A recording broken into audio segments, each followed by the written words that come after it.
All right, well, it is 2:30 and we don't have a moment to lose, so as other people filter in, please do. But today, this presentation is Access for All, How Libraries, Publishers, and Vendors Can Collaborate on Accessible Products. My name is Catherine Purple. I'm the Editorial Design and Production Manager at Purdue University Press, and I'm co-chairing the Association of University Press's Library Relations Committee this year, which is kind of the organization behind this session. I'm honored to introduce Emma DiPasquale, who is the Fulcrum Community Manager at Michigan Publishing, which is the university's publishing unit situated in the University of Michigan Library.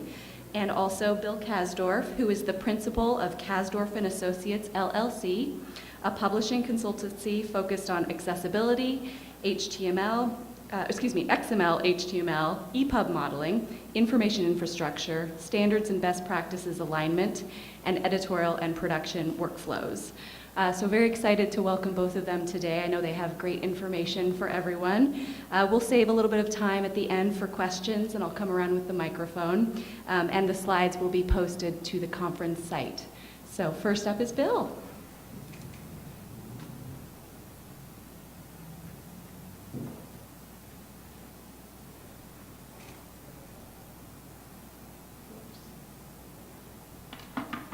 Hi, everybody. Glad to see all you here. I didn't think we would have such a huge room, but we've actually got a better turnout than I thought we would have at the end of the day here. So thank you very much. I have actually a lot of positive news to communicate to you because this whole issue of accessibility is I've been working in this area for years, and just within the past year or two, the climate and the level of interest and the level of activity has just grown by leaps and bounds. And I'm going to get into some of the reasons why. But one of the good results of that is that both the products that we make, that we the publishers make, books, journal articles, et cetera, are getting better and easier to use. And the systems that we use to deliver those and products to users are also getting better to use. Publishers and IT folks have often seen accessibility as kind of a burden of something they have to do to add on to their products or to add on to their systems to address the needs of a tiny fraction of the population. And what they fail to realize is that virtually everything that makes a book or a system accessible to a user that has some sort of cognitive or intellectual disability or physical disability, et cetera, makes it more accessible to those folks. It actually makes that publication and that system better for everybody. So on the publication side, it makes the publications easier to read and navigate, and I should also have said, and discover in the first place. So fundamentally, what making a publication accessible involves is a good logical structure and reading order, the ability to access it on various devices, the ability to have the text read aloud to us when we need our hands free or when we have to keep our eyes on the road. These are all really useful things to all of us. It's not just for somebody who's blind. And the same thing goes for the systems and the applications that we use. Something as simple as labels on buttons and forms and keyboard equivalents, et cetera. They're essential to certain people in the population that have to have those things to be able to access the content. But the systems having those things makes them better for everybody. And think about some of the things that we take for granted now that we all have accessibility to thank for. Curb cuts, for example. I do a lot of traveling. In fact, I'm going to be going to the airport right after this session. And man, am I glad for curb cuts when I'm lugging suitcases around a city. Closed captioning in an airport, in a noisy bar, et cetera. Everybody benefits from that. Voice assistants. All of these things were originally created by the accessibility community for people with disabilities, but we're all benefiting from them. The thing that's the important concept today is what we're working on is making this something that we just take for granted. And the phrase we like to use is making publications born accessible.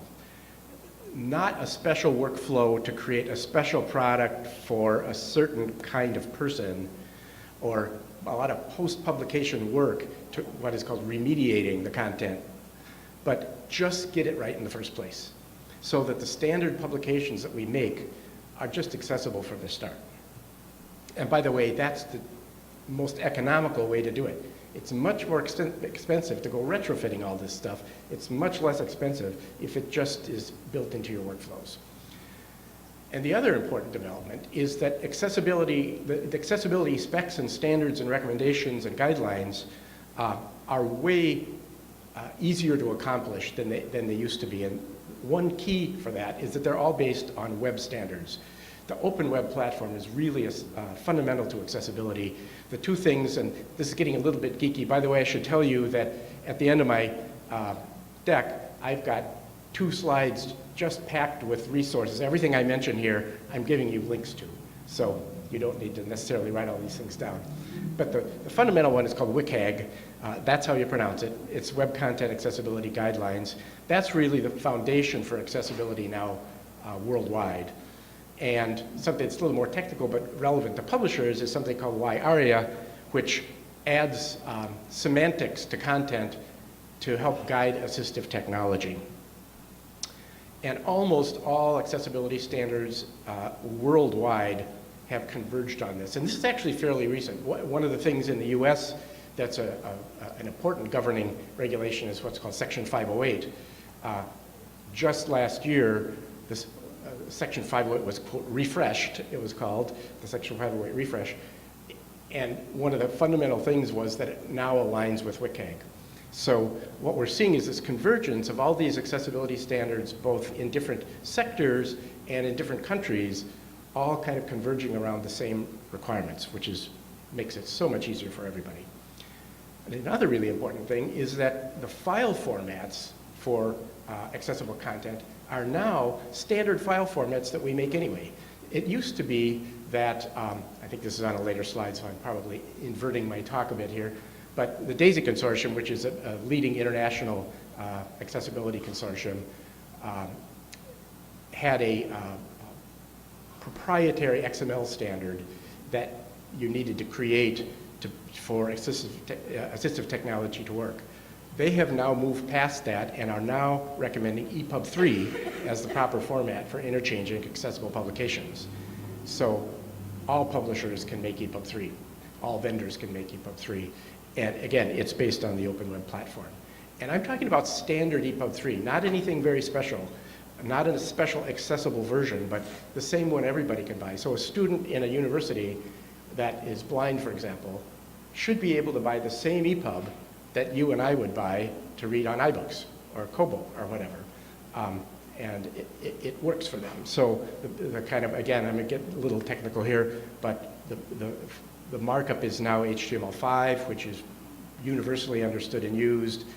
The YARIA that I mentioned for accessibility semantics, and then there's a kind of an add-on to ARIA called DPUB ARIA, which is adding publication-specific terms. I often mention to people that the web isn't particularly designed yet for publications, and people are kind of shocked by that, but it's not. The web, HTML markup, et cetera, has no concept of a chapter or a footnote. So what this markup does is that it just adds semantics to the content saying, this is a chapter, this is a footnote. How hard is that, right? The document that really specifies this is called EPUB Accessibility 1.0. And again, you'll have a link to that at the end of my slides. Fundamentally, what that accessibility spec, it's a profile of EPUB to say, to make an EPUB properly accessible, do these things. And it's proper navigation and structure so that assistive technology can find things and skip to them. So, you know, you might want to just skip to chapter 5. You don't want to have to read through the whole thing to get to chapter 5, right? But you might also want to skip something, right? Like, I don't need to read the footnotes, et cetera. blind users need to be able to do that. Assistive technology can do that for them as long as the markup's in there, and it's standard markup. And then a little bit of accessibility metadata. There's maybe three kinds of metadata, not very complicated, but basically it's just used to describe how accessible the publication is. And as we were developing that specification, we collaborated with schema.org, which is the way that you put semantics into web content, so that the properties and terminology in schema.org are identical to the ones in EPUB Accessibility 1.0. It's the same thing. So you might say, well, but wait a minute, what about PDF? I thought those were accessible. Well, not so much. I was just talking to somebody earlier this morning. I think I'll be bold enough. This is being recorded. Maybe I shouldn't say this, but I'm going to anyway. One of the leading lights of accessibility is a good friend of mine. His name is George Kirscher. He's the guy that coined the term print disability and print disability. I was in a meeting with him one time, and we were talking about PDF, and he used a particular term, and I said, George, can I quote you on that? And he said, please do. And his term is goddamn PDF. He's blind, by the way. So it's so frustrating that so many people that serve the disabled, like disability services offices in universities, still oftentimes are basing their processes of remediation on PDFs because it's what they know how to do and it's what they can get. But EPUB is just dramatically more accessible, inherently accessible. It's very difficult to make a PDF properly accessible. It's a piece of cake to make an EPUB accessible. Well, you know, I'm known as a glass half full guy, right? So I often get pushback from my colleagues in the industry that I'm making this sound too easy, right? It's like, Bill, it's not that easy. Well, I still say it's way easier than it was even just a couple of years ago. But no, there's work involved. But there's lots of help out there now, and actually a whole bunch of things just coming out that are useful. I'll mention a few here. The BISG Guide to Accessible Publishing. Actually, there was an earlier accessibility session yesterday that was also mentioned that. It's a really good place to start, but what's out there now is a couple years old. We are bringing out a new version of that guide in January that's an online resource that's like probably at least 3 times as big as the current BISG guide, and it's interactive and constantly updatable, so it's a really dynamite resource. DAISY, the DAISY consortium that I mentioned before, has a knowledge base called the Accessible Publishing Knowledge Base, really a fabulous reference. Benetech is one of the organizations that does a lot of work in the accessibility area. It's a nonprofit, a Silicon Valley nonprofit. You may be familiar with Bookshare. A lot of publishers that you work with may be a part of Bookshare. They just do fabulous stuff. Really excellent training, providing examples, teaching you how to do image descriptions, providing resources, etc. So those 3 things are really useful. There are 3 services that are actually pretty much brand new that are incredibly helpful. DAISY has brought out a service called ACE by DAISY. Basically what you do is you upload an EPUB to ACE. It either works in the cloud or you can build it into your workflow because they've got APIs for it, etc. And it's just breathtaking. It's like in seconds, it's delivering you this really comprehensive report about the accessibility features that it finds or doesn't find in your EPUB. So it's really, really useful for seeing, you know, am I getting this right? And what's so helpful about it is that it provides, it'll capture snippets out of your content and then show you, these are the things we're talking about. They're not just saying you're doing such and such a thing wrong, but here's where the things are in your book, right?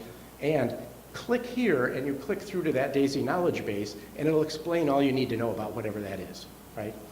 So for example, one thing that, because this is an automated tool and because a lot of accessibility really does require human analysis.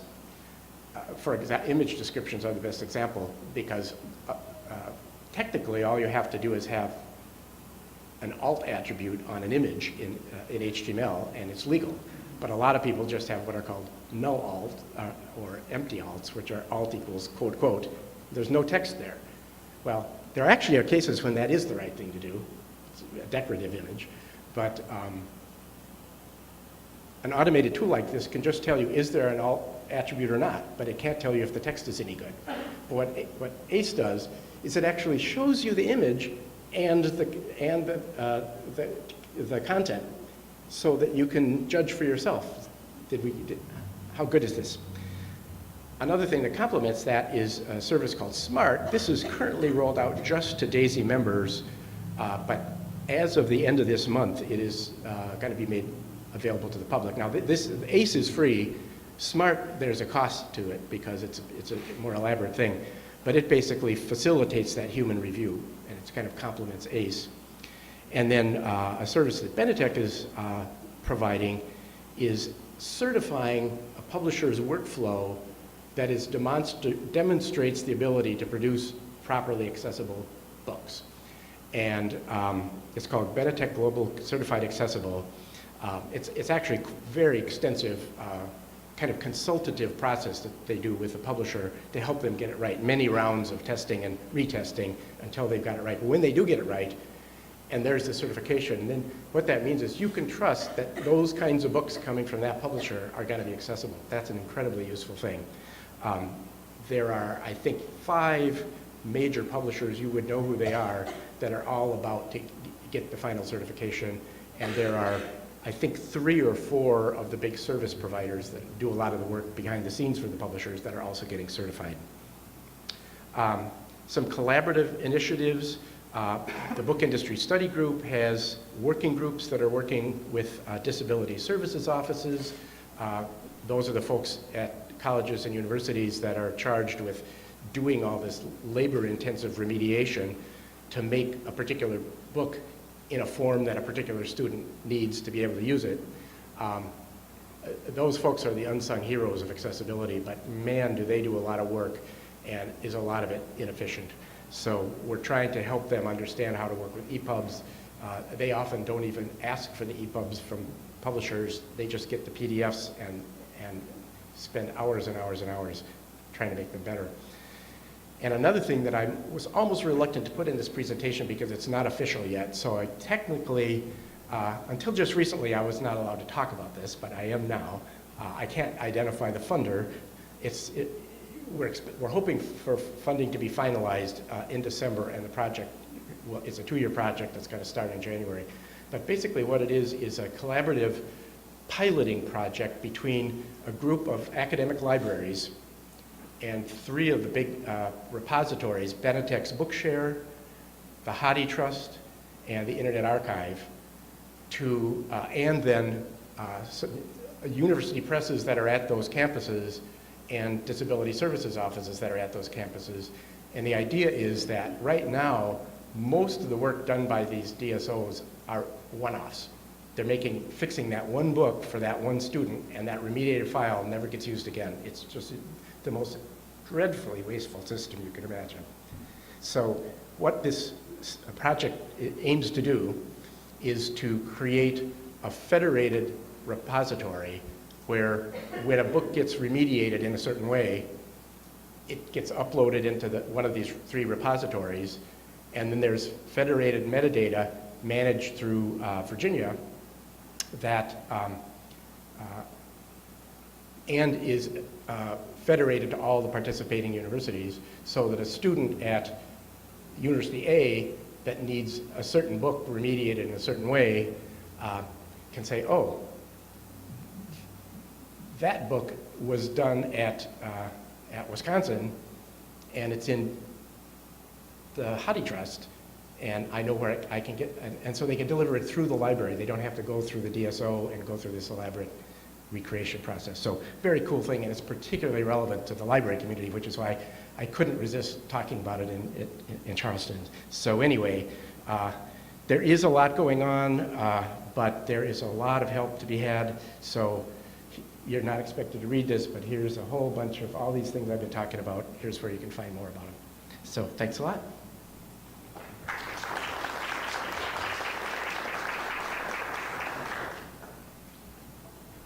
Thank you, Bill.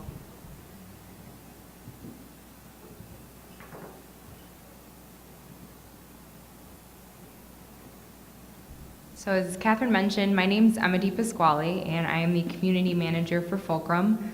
I'm guessing not all of you have heard about us, so I'll just briefly start with giving you an update on the platform and then shift into the work we've been doing in terms of accessibility on the platform. So Fulcrum is the community-based open source publishing platform that's been developed at the University of Michigan with support from the Mellon Foundation. And we're currently in our second grant phase. So we've been taking on a lot of partners, which has been really helpful in getting some user feedback on what we need to improve in terms of accessibility, especially.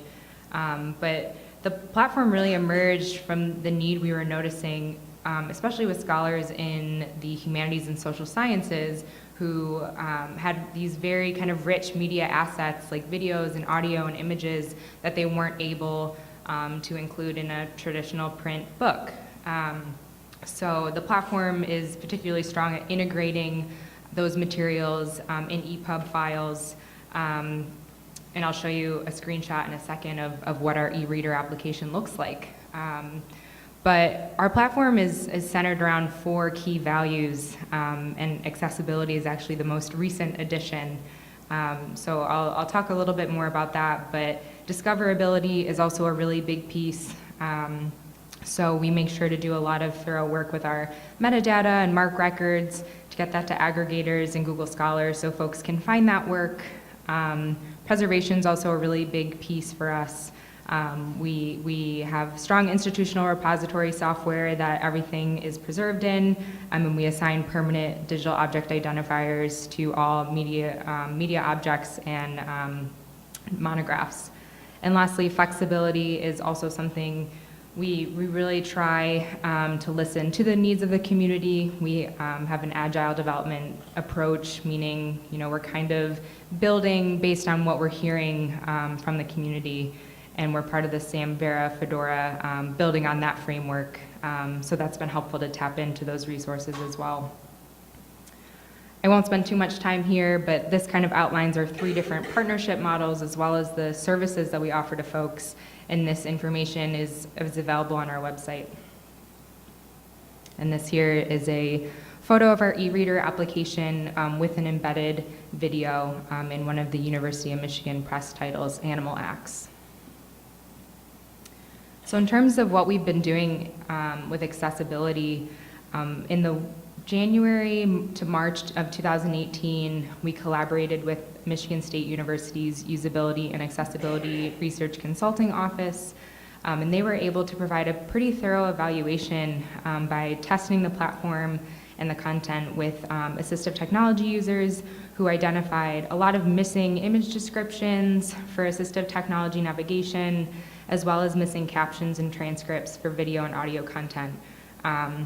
So it was definitely slightly more content-based, but I think that was still really helpful information for us to receive, and we decided that it was time to bring in someone to kind of really shift our attention to this specifically. So we hired a graduate research fellow from the Rackham Graduate School at Michigan, and Luke conducted a very thorough accessibility evaluation of the platform. So he, I think going through his notes, had like 40 plus pages of just kind of general notes, and he conducted an environmental scan of similar platforms that were out there, just trying to get a sense of who had what on their websites.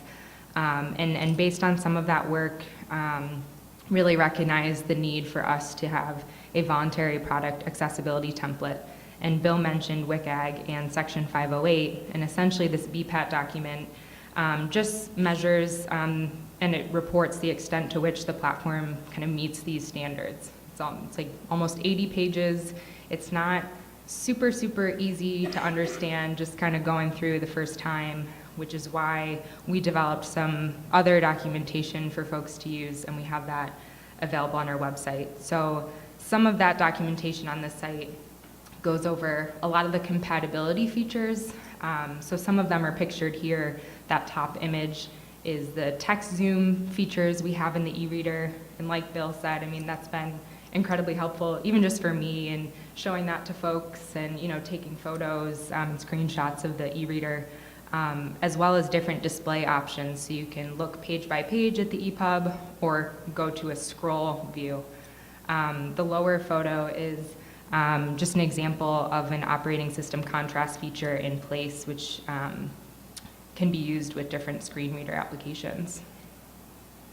The other images here, this top one with the purple banner shows the zoom controls that folks are able to use on the image in the top left-hand corner, as well as the caption right below that image.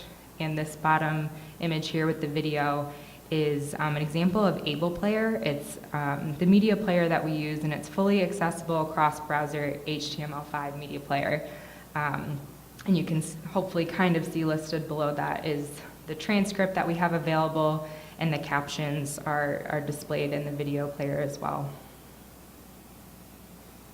So a lot of those features are outlined in our accessibility statement. This is much easier for users to quickly glance at to get a sense of, okay, what's going to be compatible with this platform? Should I use this browser over another? Should I use this screen reader over another? And we're just very transparent about what we know is working and what we know we still need to work on. So the feedback so far has been positive, and I think folks really kind of appreciate that transparency. In terms of what we've been doing on our end, Bill mentioned, I think you mentioned a little bit of this deeper semantic markup stuff, which helped me understand it a little bit more. But we've developed a spec with Apex CoVantage for our EPUB3 files, which helps these users with screen readers more easily navigate the book. And it also makes it easier for us to add alt text and long descriptions. We also have developed a metadata ingest log that we try to share with authors and publishers very early on in the process, so they understand that we strongly request and encourage captions, alt text, and these descriptions, just so that we don't have to circle back like Bill was kind of talking about earlier. And lastly, here I have the Describing Visual Resources Toolkit, which I'll point to at the end. But this is something that some folks at Michigan, Stephanie Rosen in particular, who's our accessibility specialist in the library, have developed for folks, particularly in the humanities, just in terms of helping them label some of these media assets that they have that can be tough to do sometimes. So we're working on some initiatives like that, because honestly, that kind of makes it easiest, I think, to get that accessible content from the start if you're able to share these resources out. So Michigan publishing as a whole, and that encompasses the Fulcrum platform, the University of Michigan Press, and our Michigan Publishing Services imprint, Maze Books, have decided to kind of pull this task force together, and this is our mission statement, essentially. Our vision is to make Michigan publishing as a whole an accessible publishing organization by producing accessible publications, implementing accessible systems, and effecting change among peers and partners by maintaining a high standard of accessibility. So part of the reason we felt so strongly about adopting accessibility as a value was because we recognize that just because it's technologically accessible doesn't make it usable. And so we want to make sure we're keeping this in mind, because it goes beyond just the content or just the platform. So part of the reason we find this task force so important is because it's consistently bringing different folks together to make sure we're getting different voices and different skill sets to really make sure we're up to par and where we should be. So this task force is some work we're doing with Stephanie Rosen, who I just mentioned, and our main goals are to make most of the publications adhere to our accessible book standard by June 2021, and I'll briefly outline that. Our second goal is for all titles published after that date to meet our accessible book baseline, and we've started to kind of reach that now just by making sure that the fall 2019 University of Michigan Press titles are aiming for that baseline standard. And it helps that some of our lists within the press, disability studies especially, kind of makes for, you know, a really good case to start testing these standards out. So this is just a brief example of a chart that we have that kind of outlines the baseline standard and special standards that we've developed. So standard is obviously what we're aiming for pretty consistently, and we have rough outlines of what this looks like for the EPUBS, for videos, as well as audio. So we're hoping to, you know, get that information published in a way where we can have that on our website and then share these resources with other folks, so they can start sharing this out with other authors and publishers so that they're not circling back after something's been produced. So very briefly, I just wanted to touch on one specific project that we're working on that's really helping us, I think, further think about what we can do, and that's the collaboration with the Deaf Studies Digital Journal. And that's being supported by an NEH Digital Humanities Advancement Grant through the spring of 2020. And I chat with the executive editor and managing editor on a weekly basis and just try to get a sense of what their users need. And it's been particularly helpful because they constantly reach out to their community and ask what specifically they need in the publication. So we've been working with them to understand A, what they need, and B, what Able Player can do in terms of representing the content they have. So stay tuned for more with DSGJ. And lastly, I just have a few resources here. I have our accessibility statement linked, as well as our VPAT 2.1. And from my understanding, based on, you know, chatting with Luke, it would have been really, really helpful for him to have examples like this to glance at as he was creating ours. So I encourage you to share that widely. It's a PDF, but we're working on getting that into an HTML file. We also have a Fulcrum issue tracker, which just tracks the different kind of tickets we're constantly working on to address some of the issues folks have outlined, as well as an accessibility feedback form. So it's a Google form that we welcome feedback from, and I constantly kind of weed through that document and respond to users and let them know we appreciate the feedback and kind of keep them posted on what we're up to. I linked to the Visual Resources Toolkit and also Stephanie Rosen's newest Charleston Briefings title, Accessibility in Publishing, which I do have a copy of up here. But that's an open access title, so I encourage everyone to take a look at that. But I also have some accessibility bookmarks and buttons up here if anyone's interested. But that's all for me, so I think we can open it up for questions. Thank you.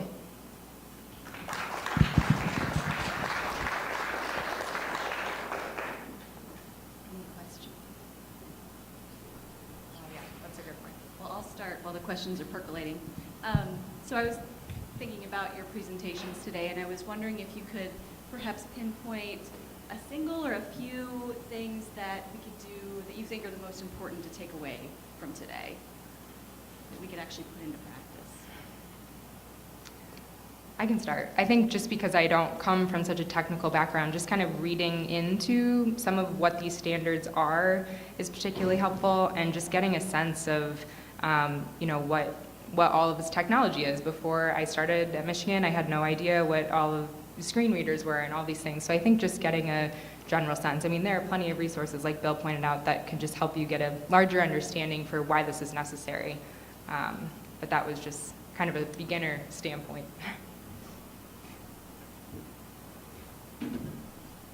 Well, basically what she said. But what I'd add is don't be overwhelmed. A lot of these things are surprisingly easier to do than you think they're going to be able to do. Many of you work with vendors to actually produce, if you're a publisher. Now, many of you are librarians, so you're receiving this content. I do accessibility reviews for publishers, and what I usually do when I do one of these reviews is and they're extensive because I always find lots of issues. But I try to break them down into low-hanging fruit, which are, these things are going to be so easy for you to do, just do them, right? So for example, in a website, oftentimes there's, I'll give you an example of, I mentioned George Kirscher earlier. I was guest editor of the January issue of Learned Publishing that was devoted to accessibility, and I had George write an article. And in fact, the article he wanted to write was about It's not just making your publication accessible, it's about making your platforms and your systems accessible, which is what libraries are actually that's more of what you do, right? And as an example, when he tried to submit his article, it's a Wiley journal, and they use Scholar One, and this is not a slam on Wiley or Scholar One because this is universally an issue. First of all, it took him about an hour to submit his article, right? Because he's blind. So, but he made his way through all the way to the end, and he couldn't find the submit button. So that was all wasted effort, and he just had to email the article to the editor and said, can you do this for me, right? But just because that submit button didn't have the right label on it, or didn't have the label the right way, so assistive technology wouldn't pick it up. That's an incredibly common issue, and it's just totally easy to fix, right? So there's certain things that are not all that hard. There's certain things that are really important that you really ought to do, and then there are lots of things that you can make it better, but you can't do everything at once. So some of the things I'd mention, obviously image descriptions are usually the missing thing, right? You may have really good EPUBs, but the images probably don't have image descriptions. I use Michigan as an example all the time of, in scholarly publishing, how to do this. In other sectors, it doesn't necessarily work this way, but what Michigan did was just perfect. They actually now are building this into their author guidelines, and I believe in even their author contracts, that, you know, when you're submitting a manuscript, the images have image descriptions. Well, people in the accessibility community will often say, oh, they don't know how to get it right. That's okay. You've got editors, right? Or the publisher has editors, so you can fix what they give you. You do that to their copy all the time. Just have them tell you what that image is doing in their book or their article. Who better knows why that image is there than the author? Why did she put that? What's she trying to convey? That's what the image description should say. And then, that's a missing thing. A big problem for remediation is tables. That's a huge issue. And so tables, ideally, having a really good row and column structure, and you want to have row headings and not just column headings, but also row headings, because that's how assistive technology will navigate a table. I'm getting a little technical here, but you asked about, you know, what are the things that can be done? First of all, most of you are librarians, so you don't do these things. These are the things that need to have been done on the books that you've got. Those of you that are publishers probably aren't actually doing the work, a vendor's doing that work, right? But the publisher should educate himself or herself, and the library likewise. What are the right things to do so that, you know, we can start getting some progress on this. We are getting progress. I'm doing a session next week at an accessibility conference where it's mostly the DSO offices are attending this thing, and they really don't realize how much work, particularly the big publishers, have done on this to get this right, particularly the big educational publishers where it's really important.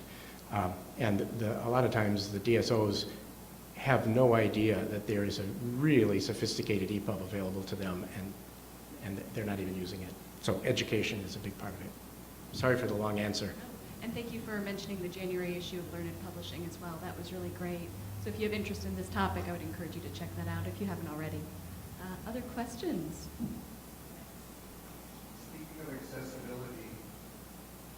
Speaking of accessibility, will these slides be accessible and where?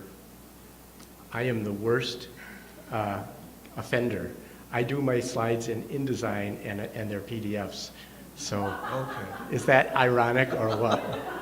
I've Irony. been outed. But I will say that what got Michigan on this track is that they published disability studies. And they were basically outed by their clientele saying, these books aren't accessible. Oh, geez, I guess we better do something about that.